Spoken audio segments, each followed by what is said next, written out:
الحمدللہ وحدہ والصلاة والسلام علی من لا نبی بعد اما بعد۔ ایک بھائی نے یہ سوال کیا ہے، کیا آدمی اپنی بیٹی کا رشتہ بے نمازی لڑکے کے ساتھ کر سکتا ہے؟ قرآن و حدیث سے اس کا جواب چاہیے۔ عرض یہ ہے کہ بے نمازی لڑکے کو اپنی بیٹی کا رشتہ نہیں دینا چاہیے۔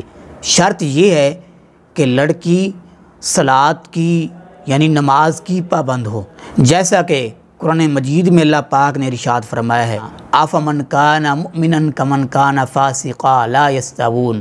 کیا ایک مومن کسی فاسق کی طرح ہو سکتا ہے؟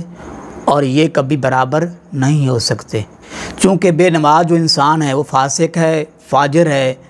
تو جو عورت، جو لڑکی نماز کی اور اسی طرح دوسرے اسلام کے ارکان ہیں اس کی پابند ہے، تو اس کو بے نمازی کے حوالے نہیں کرنا چاہیے اور نہیں کیا جا سکتا۔ اسلام کی روح سے، قرآن اور حدیث کی روشنی میں اگر لڑکی نماز نہیں پڑھتی اور لڑکا بھی بے نمازی ہے، یہ الگ بات ہے۔ اللہ